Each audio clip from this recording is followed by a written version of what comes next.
Hello and welcome to Hour of Healing. I am your weekly host, Joe Deborah. And yes, this is season 2 of Hour of Healing. Friends, we are so excited that you chose to be with us today. We thank you so much for all your support and continuously following with us in season 1.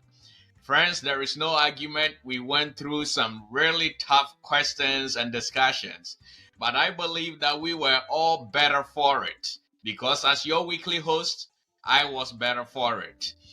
I cannot emphasize enough the things that we will be discussing in season 2. I promise you, you will be blessed each and every week. We have some powerful guests also joining us from time to time, but today we have our sister Candace Phoebe hosting, yes, yours truly, for our very first section. So let's welcome Sister Candace and take it right from there. Sister Candace, welcome to the show. Thank you, Dr. Joe. Happy New Year, everyone. Happy New Year. We thank God that we have made it.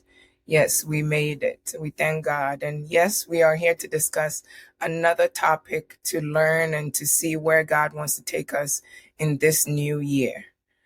So the topic for today's discussion is the people we meet, obtaining help. And basically it's all about help. Any question you have that is centered around help, we are praying to God to, dive in and go in depth so we can all see how we can gain or obtain help in this year 2024. So God bless you for joining us today, Dr. Joe. Yes, Sister Candace, thank you so much. As you rightly said, it's all about help. We ended season 1 talking about the certainty of success, that our success in life is guaranteed. Now, I want our viewers to understand, as I sat down, as I prayed, as I meditated, a few things that we need in order for this success to be a certain fact. Because everything, as we talked about, or you may have heard me say, that all things good, I should say, come from God, but they come through men. And if they come through men, then we need to know the things or what we have to do in order to access the help of men. And Right. so we are certainly setting the foundation to be able to build on. And as we go through, I will be giving you just some tidbits and hints about certain topics that we'll be talking about in the near future, which are all geared towards helping us ensure or realize this certainty of success that we ended season 1 with. Because Sister Candace, the people we meet, um, I believe it's a song that says that be careful with the people you meet on your way up because Mm. they are the same people you meet on your way Way down. down. Mm-hmm. And the interesting thing is nobody stays at the top for eternity. Mm. Nobody does. No matter how long or how satisfying your level of impact is, you don't stay at the top for eternity. No. Aging alone will bring your impact or your influence down because Mm. a time will come that you will not be able to reach by virtue of your age and your health. You might not be able to reach the same people that you were reaching. So, accessing the help of men is so crucial and so important. And by the grace of God, we will be diving into it more today. So, I can't wait. Over to you. Yeah, so exciting. When you were saying something about when you climbing up, be careful the people that you meet because they're the same people you'll meet when you're coming down. And the revelation that just occurred to me is that is everybody a helper? Can everybody be a helper?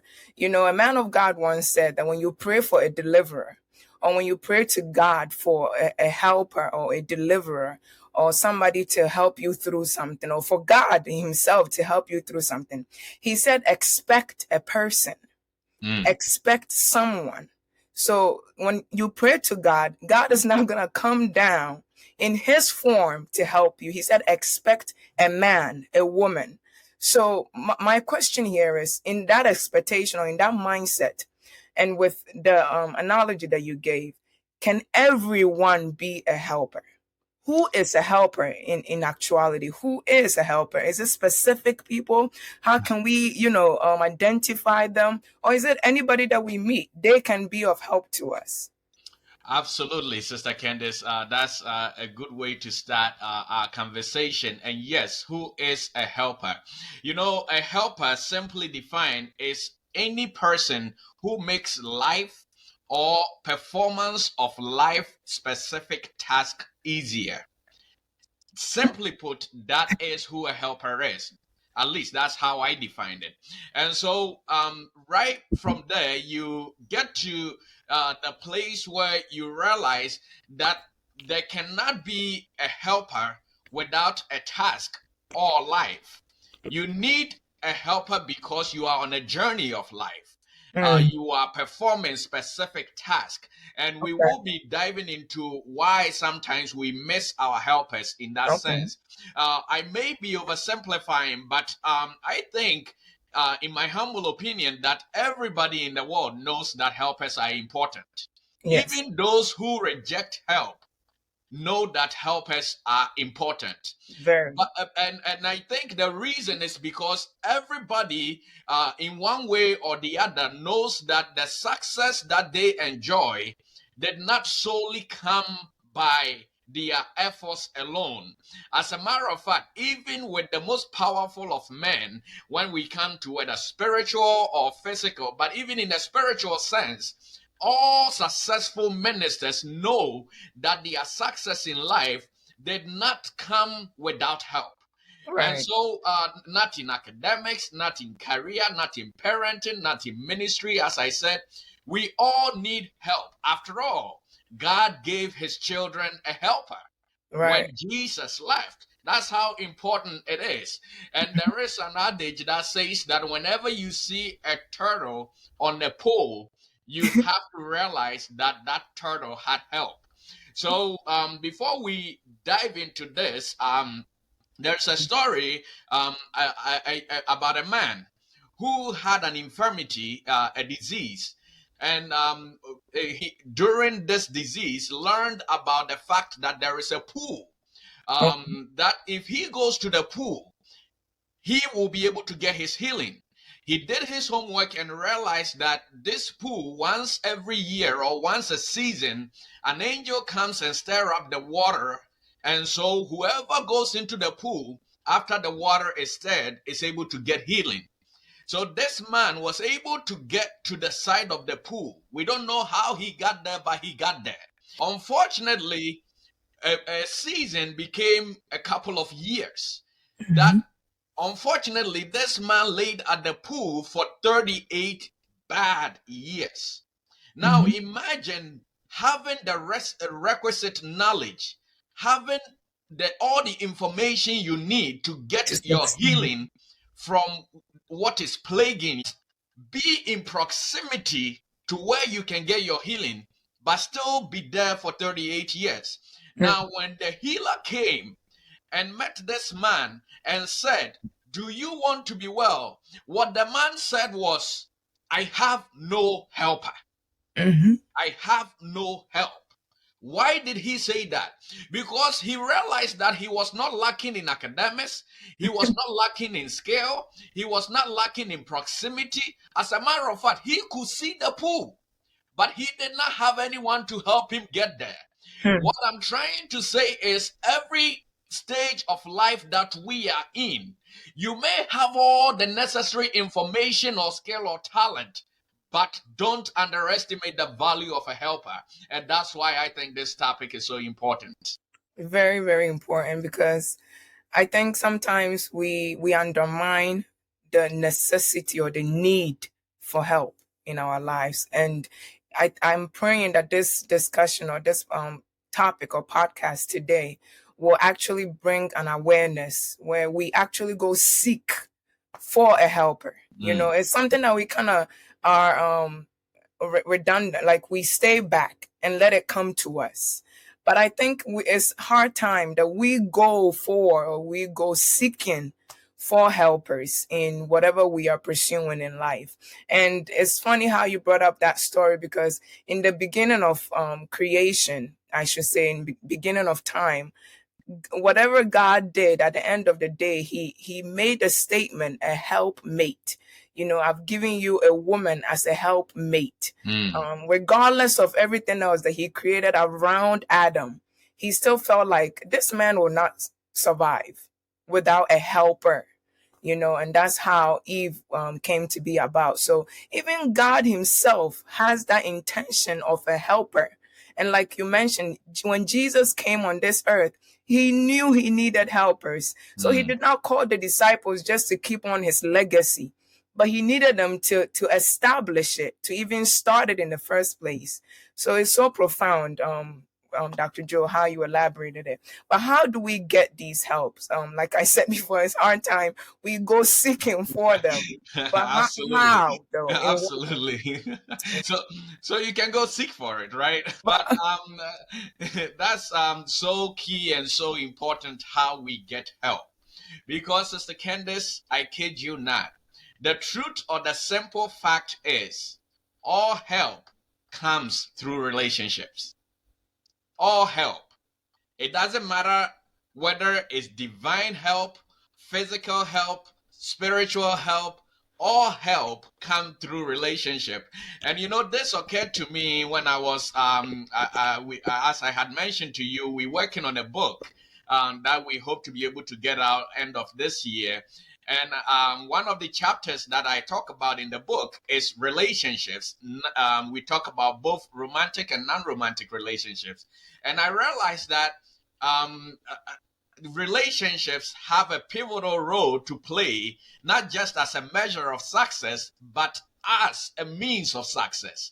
And so we will be talking about relationships later on. But please, let's get this down. All help comes through relationships, whether divine connections, which is relationship with the divine, or whether through nature, which is with the world, with creation as we know it, or with human beings, connection through human beings. Every help that you need in life comes by virtue of one or a combination of these three things. And I want our hearers or our listeners to pay close attention to this, because I think if you don't know where your help is coming from, the chances of you missing out on the help is very high. And so know this, that your help in life will either come through your divine relationship with God, or your relationship with nature, creation as we know it, or relationship with people. And we will spend a lot of time talking about relationship with people. So how do we get help? Once we understand this premise or this foundation that all help comes through relationships, then we are able to go to the nitty gritties of them, one of which I believe is obedience. Remember, in season one, we talked about healing through obedience. And I say obedience because uh, weekly followers have heard me say time and over that the person you obey has a responsibility to you. And so, if you are going to get help, you need to be in a state of obedience. Obedience to the fact that once you have submitted yourself to obey what your helper has for you to do, then you can realize that help. There are so many people who want help from others but won't obey them. Now, ask yourself this question. If I will not obey when you ask me to cast the net to the side, how am I going to catch the fish? Right. If you will not take the step, if someone says, okay, I'm giving you a check for $1 million, I hope somebody gives me that check. I'm giving you a check for $1 million, but I want you to take it to Bank of America and cash it. But don't go till January 20th. And I take the check from the person's hand. And I decide, first of all, to go and cash it at the credit union. and I Mm-hmm. go on January 1st instead of January 20th, do you think I will get that money? No. So without obedience, I forfeit help. Mm-hmm. And so it's so important and so key. The other way we get help is through humility. And I will spend time in our subsequent recordings. I don't know the date for this yet, but we will talk about humility as the virtue or as the means to get help. We have it's a whole section that I have, by the grace of God, put together both humility and relationships, and I pray that we will Right. have the time to be able to talk about them at a later time. But humility is not foolishness. Mm-hmm. Humility is realizing that you are not all sufficient. Mm-hmm. And once you get to that place where you know you are not all sufficient, you are able to seek help and get help. Mm-hmm. Some people in life lack the help that they need because they are too proud to seek help. Yeah. And That's. so you get help by being humble. You get help by realizing that no matter where you are in life, no matter how powerful you are, you need others. Mm. And then the next way that I will talk about, I believe this will be the third point. Um, Okay. the other way that we get help is through our level of success or our level of impact. And hear this because I believe it's so profound. Your impact in life will drive people to support you.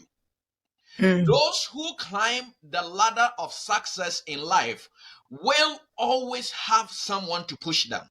Mm. If True. you do not make an impact, if you are not successful or strive for success, it's very difficult for someone to invest in you because let's be honest, my dear listener, if you do not believe in yourself to put yourself in a position to make an impact, why will somebody believe or waste their time on you? Mm. And so your level of impact or success, even if it's to two people, I find it difficult to accept when people claim they are successful but have not influenced anyone. It could Mm. be a child, it could be anyone, even two people, my dear listener, that you will invest your time and your effort and your abilities in. Because if you do not climb this ladder of success, believe you me, people will not support you. People will not invest in you. And we Yep. will talk more about that when we talk about relationships, when we talk specifically about strategic relationships. Mm. Because I believe that this is so profound and this has caused so many people to be deficient in the help that they so desperately need, that they are not making any impact or they are not influencing anything. And so they lack the support that they will need. Again, those who climb the ladder of success in life will never lack people to push them. They will always have someone to push them. Yeah. For instance, if you have a company that is doing well and you employ interns and some of the interns don't like the way you do things, the fact that your company is successful will always guarantee that you have interns. Yep. So climb the ladder of success, my dear listener, and you will certainly have help. The fourth or the fifth thing that I want to talk about ties in into this, and that is your visions and your dreams. If you do not dream, if you don't have a vision, what help would you need? How would you know? Because I say that because your dream or your vision determines the kinds of help that you need. Yeah. And so if you do not dream, if you do not have that vision, how do True. you get help? How do you even know the kind of help you To you seek need? for. So you get help by having dreams and having visions. Have a purpose in mind. Pursue the purpose of your maker. And that alone, the fact that you have a vision, you have a dream, you have something you are working towards, will ensure that help has come your way. That's And then true. maybe I should list one more, and then we will move on to the next question. And that is, you get help by making known your needs. If you do not let your needs be known, you will not get help. You know, in the Ghanaian language, there is an adage that says that if you sell your disease or your sickness, that is when you get medicine for it. I don't know how to translate it well, but I believe that what that is trying to say whenever it's being spoken is that if your needs are not known, then the help you need doesn't come. And so, my dear listener, are your needs known? I'm not saying that go sit on social media and broadcast your needs or the things that you want, as some people do. No, I am not in that business and I will not advocate for that. But your needs being known can be from your diligence in doing what you have been given to do. Because when people see your diligence in what you are doing, your commitment to success, your commitment to the company or to the job place, when they see that, oh, you are always on time, whether it snows, whether there's a storm, whether it rains, then that pushes someone to ask the question, oh, what kind of transportation means does this person take to get to work? And then they realize that you do not have that means of transportation. Dear listener, listening to me, please, the people who we see companies buy cars for and all those things, they don't go around telling everybody, I need a car or I need a motorcycle. They commit to their work, they dedicate themselves to their work. And I believe it was recently that I was listening to a Chick-fil-A giveaway or something. And even at our church during Christmas, they gave away cars to some widows. And every single one of them, one after the other, about 9 of them, the way they talk about them is they are so committed to what we are doing here as a church. And so we felt that we have to help their need. You get what I mean? And so the fact that you dedicate yourself to the job, then your manager might go and ask your co-worker what kind of car you even drive, and then they say, oh, she doesn't even drive, he doesn't even drive. Then your manager says, then how is she able to make it on time every day? Maybe this is a person we need to help or support with giving that person a car. You see what happens? And so your need being known, it's not you going about broadcasting it. It's you committing to what you already have. And once you do that, the people around you who are benefiting from what you are impacting them with will most likely get to know your need and support you. So these are some of the few ways that I believe we do get help. Yes, and I just want to elaborate on add onto a few of them, listeners, because I have this. There's a little story I want to add in because it ties in what you mentioned about being humble. Basically, there was a young lady that I can see this girl needs help. But it's, you could see a wall around her. There is Mm, no way in penetrating through to, help that person. And it wasn't like I had the what it took to help them. Say if mm, they are not driving, I knew I didn't have money to buy them a car or anything like that. But there's something God laid on my heart to help that person. I didn't know how, but it's just there was so much wall around this person. And so I messaged them one day and I said, I can help you. I don't know how, but I can help you. But what I need from you is to let your guard down for mm, me. You have to be able to open up. And let me tell you, I messaged that person, say if it's the 1st of January, they mm-hmm. got back to me 3 months after that. Wow. That's how long it took for them to accept the invitation to be humble.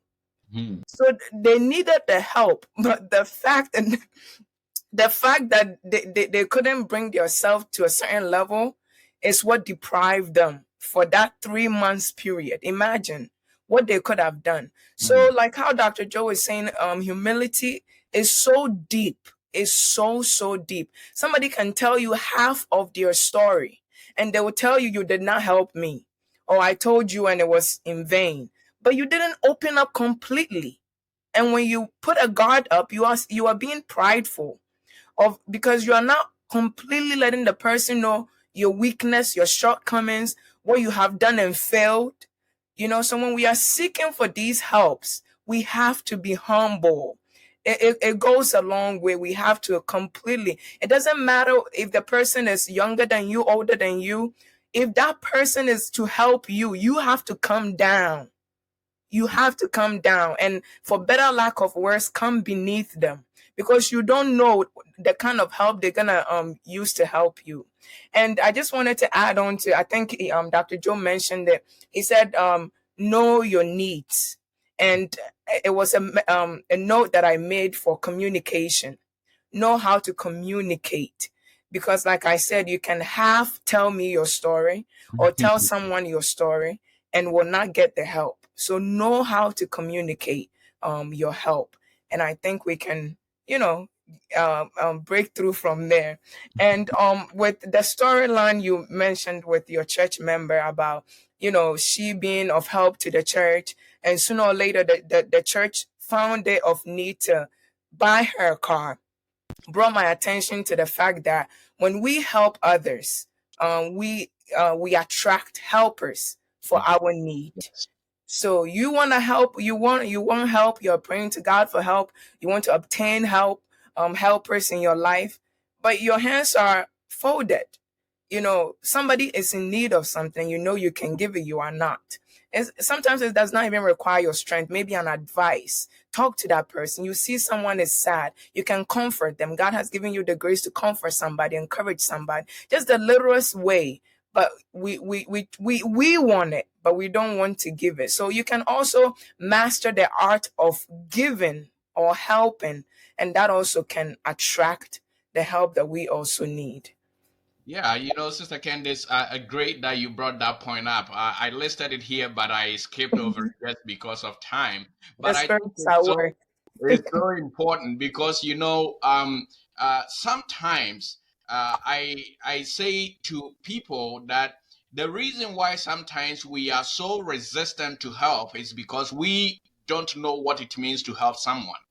If you have really committed yourself to helping someone in need, and I mean committed yourself, if you have done that, then you know what it means to humble yourself and get help. Yeah. You know what it means to be obedient in getting help.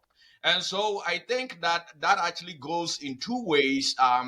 Like I said, I skipped over it, but I'm so grateful to God that He prompted you to bring it up because it's very important that if you need help, find somebody else and help. You Yeah. you will be shocked. You will be It's so amazed. powerful. You'll be blown away by the means through which you get help. I will tell you a story in the second section about John G. Lake, an evangelist who departed and went to South Africa for missions. And I think it's so profound. When I read about his story. But when you need help, find somebody who needs help and help them. And before you know it, even the person that you are helping, you may think they are poor, you may think they don't have anything, but they may have a connection to Yeah. someone or they may have a knowledge about Yeah. something that you did not know that will open the doorway for your help. And so, friends, there are ways to get help, Yeah. and we will continue. Yes. We just have to open ourselves up to it and be able Absolutely. to recognize it.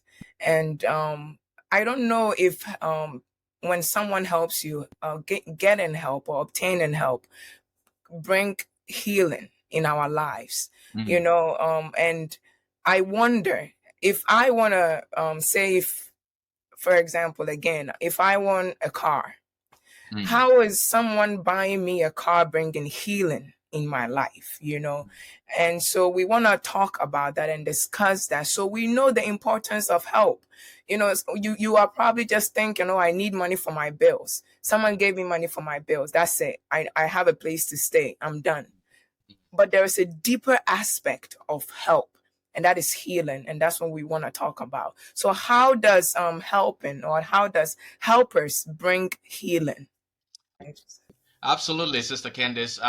And for the sake of our time, I will list these. I'm not going to elaborate on them. And then we will be able to pick up on the explanations of them because it's pretty lengthy. So we will pick up on the explanations of them in part two when we reconvene to talk about the second section. But how does helpers bring about healing? Like you said, Sister Candice, the notion of help goes so much deeper than just a need being met.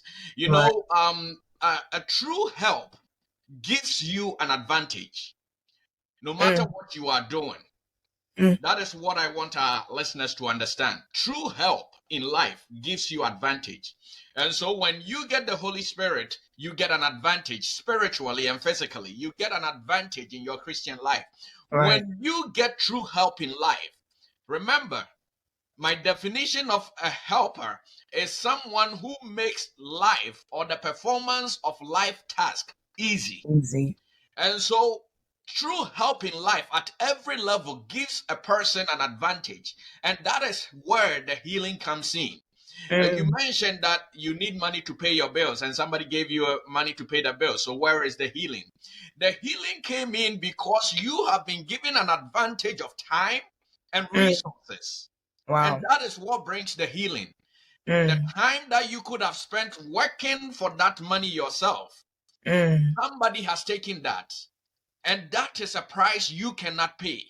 mm, That is, we talked about times and seasons, and I made people understand in season one that time is a currency that mm-hmm, you use to exchange for things. So the time that you would have exchanged for that money, the person did not just give you the money, but mm, he also or she also gave you a rescue of time. mm, So that gives you an advantage. You get resources. So I kid you not. So many people miss out on the benefits of helpers because they don't know these things. But I yeah, pray that through our section, both part one and part two, God will be able to help us heal from these things. yeah, Many make the mistake in life of assuming that people who are struggling in life is just because they don't have the talent or the education or the knowledge to mm, succeed. That's why they are struggling. But mm, my listener, I want to assure you that is not true. That's not, as a matter of fact, believe you me, many are stuck where they have talent. There are people who have skill, they have talent, mm, they have abilities, but they are mhm, stuck. And I submit to you that it's not because they lack those things, but rather they lack the helpers. Remember mm, the story I told you in the beginning?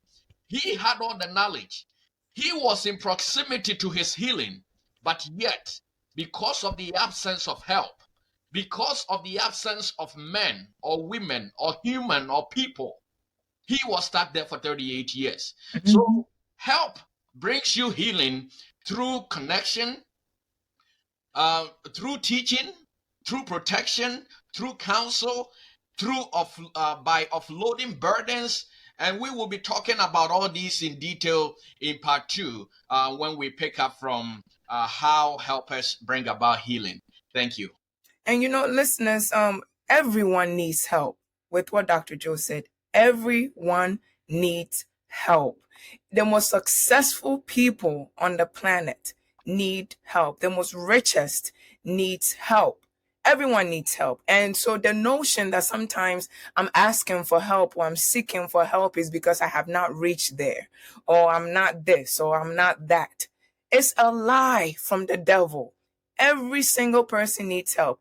And with the understanding that Dr. Joe gave is so profound, because if we can think about help in the essence of healing, we will know how to appreciate the little that people do for us. We'll know how to be grateful. And that is one of the things too. And I think it will tie into our next question with what prevents help. When someone does something, some of us, we don't know how to appreciate. We don't know how to be grateful because we don't know the headache that it has saved us. Oh, so what? You just gave me 1 month rent. So what? you know but if you can appreciate, you never know, that person can pay for your rent for the whole year. And that is one of the things that we do to prevent future helps or helpers. We're going to dive more into it. We're going to dive more into how we prevent our helpers or prevent help in our walk in life or in our purpose. But this is just a little, tease that I've given you. So be expectant for part 2 of the people we meet obtaining help. Dr. Joe, over to you as we close this session. Yes, thank you so much, Sister Candace, and you hit the nail right on the head. When we see the value of helpers, we are able to seek for the right help, and we are also able to get the right help and not be an obstacle to our own help in life. Dear listener, as I told you, I am excited about this year because a lot of the things that we will be talking about in section 2 will in themselves help you heal. And so imagine having a condensed session of all these things together. Sister Candace mentioned gratitude, and we have a section on gratitude coming up under relationships. And I kid you not, it's powerful. God bless you so much for joining us this week. We look forward to seeing you again, same time next week. And again, dear listener, if you have any questions or concerns, we do post a reel of our podcast on YouTube and on Facebook. Kindly post your questions or your comments there. We are still working on getting a website up so that you will be able to directly send your questions to us. But until then, we can use these other social media platforms so we can address your questions and concerns and help each other heal. God bless you so much, friends. This was our first episode of season 2 in the year 2024. And the topic is the people we meet obtaining help. God bless you so much. We will see you same time next week. Bye-bye. See you.